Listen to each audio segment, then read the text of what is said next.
ಹೌದು ಹುಲಿಯ ಖ್ಯಾತಿಯ ಪೀರಪ್ಪ ಕಟ್ಟಿಮನೆಯವರು ಮಾಜಿ ಸಿಎಂ ಸಿದ್ದರಾಮಯ್ಯ ಭಾಷಣ ಮಾಡುವಾಗ ಹೌದು ಹುಲಿಯ ಎನ್ನುವ ಮೂಲಕ ಕರ್ನಾಟಕ ರಾಜ್ಯದ ತುಂಬಾ ಪ್ರಖ್ಯಾತಿ ಹಾಗೂ ಜನಮನ್ನಣೆಯನ್ನ ಪಡೆದಿದ್ರು.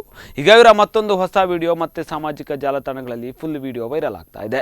ಕಾಗವಾಡ ವಿಧಾನಸಭಾ ಮತಕ್ಷೇತ್ರದ ಉಪಚುನಾವಣೆ ಹಿನ್ನೆಲೆಯಲ್ಲಿ ಪ್ರಚಾರಕ್ಕೆ ಆಗಮಿಸಿದ್ದ ಮಾಜಿ ಸಿಎಂ ಸಿದ್ದರಾಮಯ್ಯ ಅವರ ಭಾಷಣದ ಪ್ರತಿಯೊಂದು ಮಾತಿನಲ್ಲೂ ಪೀರಪ್ಪ ಕಟ್ಟಿಮನಿ ಮುಗ್ಧತೆಯನ್ನು ತೋರಿದ್ದು ಅವರ ಹಿಂದೊಂದು ಮಾತಿಗೂ ಚಪ್ಪಾಳೆ ಹೊಡೆಯುವುದರ ಮೂಲಕ ಸಿದ್ದರಾಮಯ್ಯ ಅವರಿಗೆ ಗೌರವ ತೋರಿಸಿದ್ದಾರೆ. ಕೊನೆಯದಾಗಿ ಇಂದಿರಾ ಗಾಂಧಿ ಅವರ ಬಗ್ಗೆ ಮಾತನಾಡುವಾಗ ಹೌದು ಹುಲಿಯ ಎಂದು ಹೇಳುವುದರ ಮೂಲಕ ಈಗ ಇವರು ಸಾಮಾಜಿಕ ಜಾಲತಾಣಗಳಲ್ಲಿ ಸ್ಟಾರ್ ಆಗಿದ್ದಾರೆ.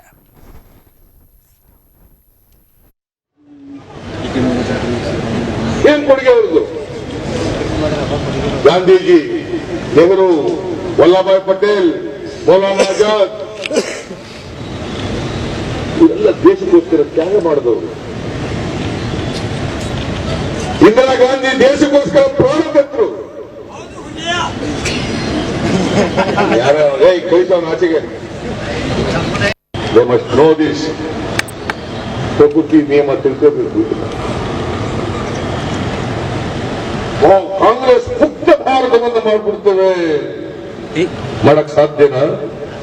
ಕಾಂಗ್ರೆಸ್ ಪಕ್ಷ ದೇಶದ ಸ್ವಾತಂತ್ರ್ಯಕ್ಕೋಸ್ಕರ ಹೋರಾಟ ಮಾಡಿರ್ತಕ್ಕಂಥ ಏಕೈಕ ರಾಜಕೀಯ ಪಕ್ಷ ಅದು ಕಾಂಗ್ರೆಸ್ ಅಂತಕ್ಕಂಥದ್ದನ್ನು ತಿಳ್ಕೋಬೇಕು. ಇವತ್ತಿಷ್ಟೆಲ್ಲ ಬಹಳ ಜನ ಗಾಂಧಿ ಟೋಪಿ ಹಾಕೊಂಡಿದ್ದಾರೆ.